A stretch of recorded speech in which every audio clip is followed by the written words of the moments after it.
All right, we are group three, and we are doing our project on the Heian period, which is Japan from 794 to 1185.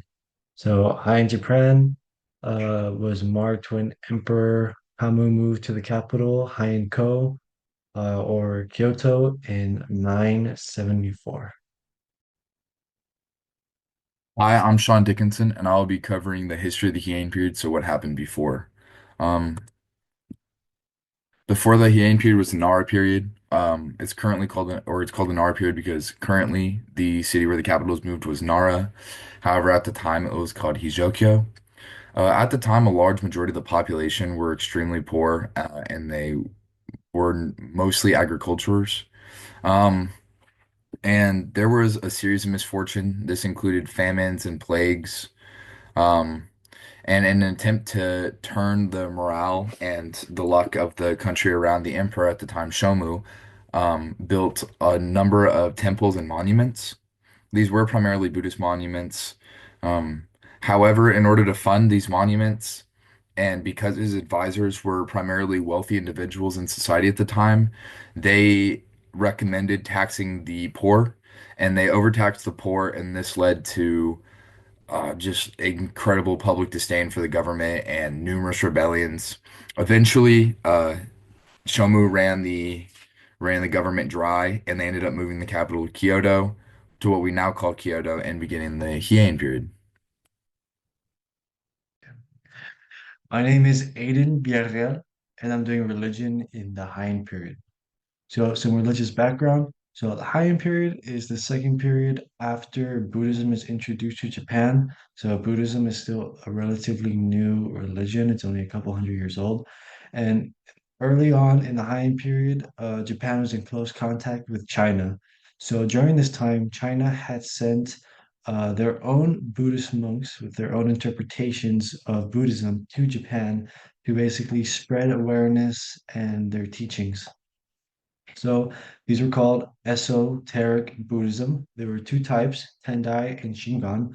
So they both had the same ideas, the same concepts, but their teachings and how to achieve enlightenment were different. So Tendai was more about spirituality.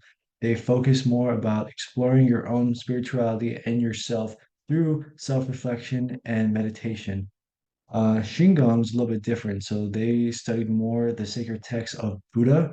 So they told everyone to do more of the sacred rituals, the use of the three mysteries, Buddhahood in the body. So Tendai was more about your own spirituality. Shingon was more about um, how you can participate in the sacred teachings of Buddha, while on your time on Earth.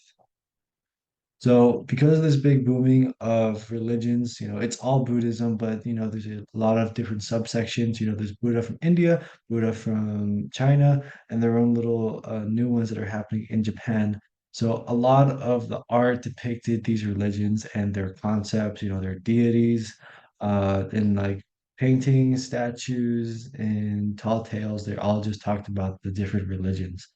So one of these are the Tai Zokai Mandara. So this is a scroll with multiple pieces of art. This is specifically the womb world. Womb world was the universe in Buddhism.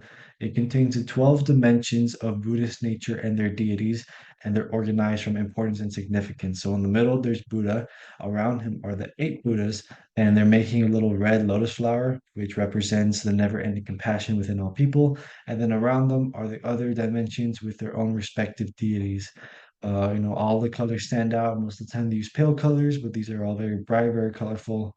They all have serene expressions. They're all in 2D, and they're more or less naturalistic.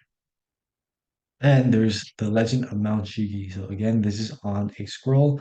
Here, if you notice, they have more pale colors. They're all watercolors. They're more opaque. Nothing stands out except for the black ink that's around everyone. And they're more cartoonish. The people are less naturalistic. They have large gaping mouths. They have big noses. Not very detailed. However, the buildings and the structures are very detailed. So, in this piece of art, it tells the tale about three monks that are lifting a bowl of rice through the power of faith, basically with their mind, and they're performing a miracle. So everyone's they're running around, they're dancing, they're very happy at the sight of this miracle. And I think this is very important to show how much religion has had an impact on the culture during the Heian period, because it's basically everywhere. There's always some sort of religious meaning, and it's almost like propaganda in a way of just showing people, their religions and like, oh, look at this miracle that happened and all that. So I think it's just a way for people to process all these different types of religions that are happening and for them to learn about it easier and interpret it a lot easier.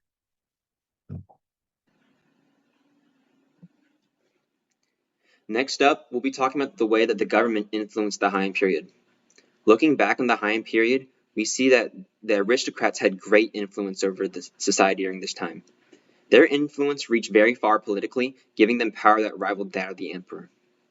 One of the most influential groups during this time period would be the Fujiwara clan. Rather than assuming power through military conquest, they were able to keep a lot of power by putting members of their clan into office. An article by the Metropolitan Museum of Arts states that they are able to keep their power by marrying female clan members to emperors and by having positions such as regents rule on the behalf of these offsprings once they took the throne.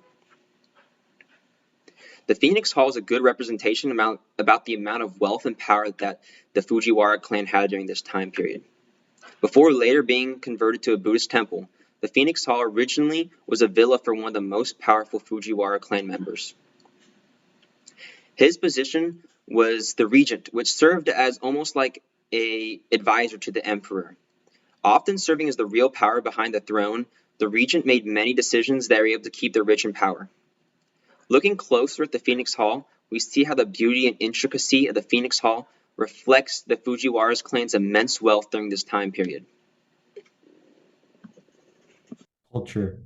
During the time of the Heian period, Japanese culture and art blossomed into a unique Japanese style. The field of literacy in Japan made great strides in prevalence due to the invention of hiragana, which is a phonetic script that exacerbated the development of Japanese literature. Painting and calligraphy also thrived under the influence of Buddhist themes. The type of clothing worn during the era became unique, particularly among the elite, with a conglomerate layering system called kunihito becoming prevalent among noble women. The style composed of a 12-layered robe with an array of colors and patterns, which mirrors the wearer's class in society. The Tale of Genji culture. A work of art that perfectly represents the culture of the Heian period is the novel The Tale of Genji. This period of time in Japanese history was renowned for its works of literature, and one of its most famous novels was The Tale of Genji. It is the world's first novel and was written by the noblewoman Murasaki Shikibu. Women during the Heian period had restricted rights in the political sphere, but were heavily active in the literacy space, writing poems and novels such as The Tale of Genji. The work provides a deep insight into life in the aristocracy at the time. It sheds light on the values of the aristocrats as well as their fashion sense and their daily lives. Howdy, my name is Demi Ferguson, and my part in the Heian Period project discusses the difference in gender roles and women during this time period.